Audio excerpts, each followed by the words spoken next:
Hello guys, welcome back to my channel. So నేను రీసెంట్గా Coorg videos అయితే అప్లోడ్ చేస్తున్నాను కదా. కూర్గు పార్ట్ 1 అని చెప్పి పార్ట్ 1లో ఇగ్గు తప్ప అని శివాలయం గురించి అయితే అప్లోడ్ చేశాను. చాలా విశేషమైన టెంపుల్. ఎవరైనా చూడకపోతే కింద ట్యాగ్ చేస్తాను, వెళ్ళి చూడండి. సో ఇప్పుడు పార్ట్ 2లో నేను ఒక రాజమహల్కి అయితే వచ్చానమాట. ఇది ఆల్మోస్ట్ 1782 ఆ ప్రాంతంలో కట్టినటువంటి రాజమహల్ అన్నమాట. కొడగు ప్రాంతానికి రాజు లింగరాజు. అతనికి ముగ్గురు కుమారులు ఉండేవారు, దొడ్డ వీరరాజేంద్ర, లింగరాజేంద్ర అండ్ అప్పన్న అని చెప్పి. సో లింగరాజు చనిపోయిన తర్వాత యువరాజుల పోషణ సంరక్షణ భారాన్ని హైదర్ అలీ తీసుకున్నాడు. హైదర్ అలీ గురించి మీకు ఎంతో కొంత తెలిసే ఉంటుంది, ఎందుకంటే మనం హిస్టరీలో చదువుకున్నాం కాబట్టి. సో హైదర్ అలీ ఏం చేశాడంటే యువరాజుల్ని హాసన్లోని ఒక కోటలో పెంచి పోషించసాగాడు. తర్వాత రోజులు గడిచే కొద్దీ హైదర్ అలీకి కొడగు ప్రాంతం మీద కన్నుపడింది. సో మెల్లమెల్లగా కొడగు ప్రాంతాన్ని ఆక్రమించుకున్నాడు. సో కొడగు ప్రాంతాన్ని ఆక్రమించుకున్న తర్వాత కొడగు ప్రాంత ప్రజలకు మరియు ప్రభువులకు హైదర్ అలీ మీద అనుమానం కలిగింది. ఎందుకంటే ఇదే విధంగా మైసూరు అంటే కొడగుకు దగ్గరలో ఉన్నటువంటి మైసూరు సంస్థానాన్ని కూడా, అక్కడున్న వడియార్ రాజులను కూడా ఇతను అలాగే మభ్యపెట్టి ఆ మైసూరు సంస్థానాన్ని కూడా తన వశం చేసుకున్నాడనమాట. సో ఇలా వీళ్ళకు అనుమానం కలిగి కొడగు ప్రజలకు మరియు ప్రభువులకు సో ఇతనికి ఎలాగైనా బుద్ధి చెప్పాలని చెప్పి సమయం కోసం వెయిట్ చేస్తూ ఉన్నారనమాట. సో వీళ్ళు వెయిట్ చేస్తున్న సమయం రానే వచ్చింది. సో యాక్చువల్గా ఆ టైంలో బ్రిటిష్ వారు మన దేశాన్ని ఆక్రమిస్తున్న టైం అన్నమాట. సో అప్పుడు బ్రిటిష్ వాళ్ళు కొడగు ప్రాంతాన్ని ఆక్రమించడానికి వచ్చారు. సో ఇది కరెక్ట్ టైం అని చెప్పి ఇంకా హైదర్ అలీ ఏం చేశాడు, బ్రిటిష్ వారితో యుద్ధం చేస్తూ బిజీగా ఉన్నాడనమాట. సో ఇదే సమయం అనుకుని కొడగు ప్రజలు కూడా ప్రభువులు వాళ్ళందరూ కలిసి తిరుగుబాటు చేసి వాళ్ళ ప్రాంతాన్ని వాళ్ళు దక్కించుకున్నారు. సో దాని తర్వాత హైదర్ అలీ చనిపోతాడు. హైదర్ అలీ చనిపోయిన తర్వాత అతని వారసుడైనటువంటి టిప్పు సుల్తాన్ ఫామ్లోకి వస్తాడు. టిప్పు సుల్తాన్ ఫామ్లోకి వచ్చిన తర్వాత యాక్చువల్గా కొడగు ప్రజలు ఏం చేశారంటే వాళ్ళ ప్రాంతాన్ని అయితే వాళ్ళు తీసుకోగలిగారు, కానీ హైదర్ అలీ వశంలో ఉన్నటువంటి యువరాజుల్ని వాళ్ళు వెనక్కి తీసుకురాలేకపోయారనమాట. సో దాని తర్వాత టిప్పు సుల్తాన్ను ఫామ్లోకి వస్తాడనమాట, హైదర్ అలీ కొడుకైనటువంటి టిప్పు సుల్తాను. సో టిప్పు సుల్తాన్ ఏం చేస్తాడు, చాలా స్ట్రిక్ట్గా రక్షక భటుల్ని పెట్టి ఆ యువరాజుల్ని తన ఆధీనంలోనే పెట్టుకుంటాడనమాట. సో తన ఆధీనంలో ఉన్నటువంటి ముగ్గురు యువరాజుల్లో మొదటి రాజైనటువంటి దొడ్డ వీర రాజేంద్ర 6 సంవత్సరాలు టిప్పు సుల్తాన్ ఆధీనంలోనే ఉంటూ దాని తర్వాత తప్పించుకుంటాడనమాట. 6 సంవత్సరాల తర్వాత తప్పించుకొని కొడగు ప్రాంతానికి వస్తాడు. కొడగు ప్రాంతానికి వచ్చిన తర్వాత అక్కడి ప్రజలు అతనిని తమ రాజుగా ప్రకటించుకుంటారు.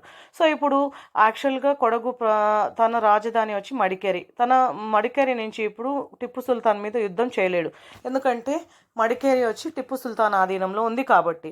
సో ఇప్పుడు తిని ఉండడానికి తనకి ఒక స్థావరం అయితే కావాలి. సో అప్పుడు అతను ఏం చేస్తాడంటే తడియండమోల్ అనే ఒక పర్వత ప్రాంతంలో కక్కాబే అనే ఒక ఊరు ఉంటుంది. ఆ ఊరికి దగ్గరలో యవకపాడి అనే ఒక విలేజ్ ఉంటుందన్నమాట.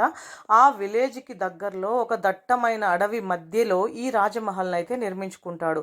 తనకి చాలా సేఫ్టీ ఉంటుంది, ప్లస్ ఇక్కడి నుంచి తన కార్యకలాపాలు సాగించవచ్చు అని చెప్పి తను స్వయంగా ఈ ప్యాలెస్ని అయితే 2 అంతస్తుల భవనాన్ని అయితే నిర్మించుకుంటాడనమాట. ఈ ప్యాలెస్ అప్పట్లో అంటే 1780s ఆ ప్రాంతంలో కట్టిన ఒక ప్యాలెస్ అనమాట. సో ప్రజెంట్ ఇప్పుడు మీరు చూస్తున్నారు కదా, ఈ స్థితిలో ఉంది. దీన్ని కర్ణాటక పురావస్తు శాఖ వాళ్ళ ఆధీనంలో దీన్ని కొంచెం రెనోవేట్ చేసి దీన్ని రక్షిస్తున్నారన్నమాట. సో ప్యాలెస్ అయితే చాలా లోపల చూశారు కదా, యాక్చువల్గా పైన అంతా వుడ్తో కూడా కొంచెం కన్స్ట్రక్షన్ ఉంది. అక్కడక్కడ వుడ్తోనే కొంచెం ఆర్ట్ అంతా కూడా ఉందన్నమాట. సో చాలా బాగుంది. కాకపోతే ఏంటంటే చుట్టూ సరౌండింగ్స్ అంతా కూడా చాలా దట్టమైన ఫారెస్ట్. సో చుట్టూ పాములు, అక్కడ రాశారు కూడా, మనకి శిలాశాసనం ఉంటుంది కదా, సో శిలాశాసనం ఉంటుంది కదా, అది అక్కడ ఏ ప్లేస్లో అది ఉంది, ఆ రాజు ఫోటో వేశారు.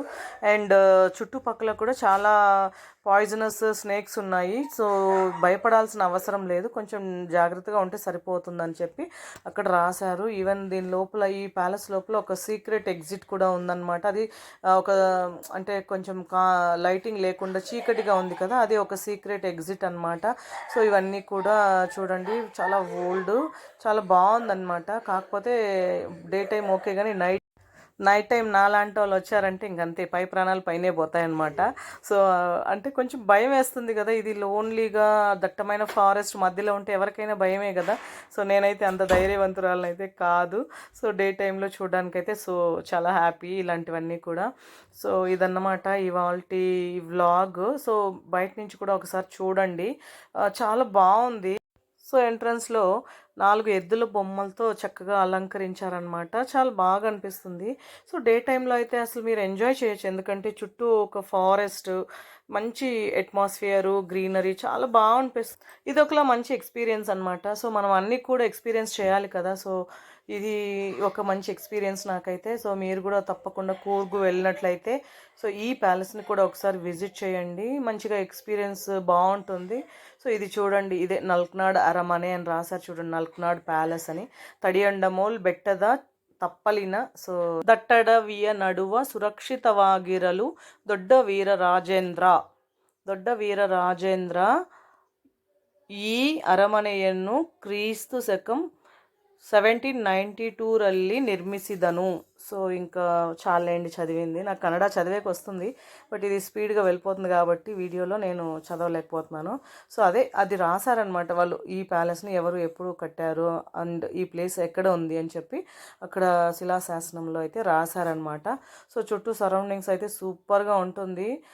నాకు చాలా బాగా అనిపించింది. కానీ కాకపోతే ఒకటి భయం ఏంటంటే ఇది చాలా ఓల్డ్ బంగ్లా అండ్ ఇక్కడ ఎవరు ఉండరు కదా, కొంచెం టెన్షన్ అయితే ఉంటుంది కదా లోపల చూడాలంటే. నేను అయితే అసలు ఆ సీక్రెట్ ఎగ్జిట్కి అయితే వెళ్ళనే లేదు. మా హస్బెండ్ వాళ్ళు మొబైల్ టార్చ్ చేసుకొని వెళ్ళేసి వచ్చారనమాట. సో ఇదొకలా ఎక్స్పీరియన్స్ బాగుంది.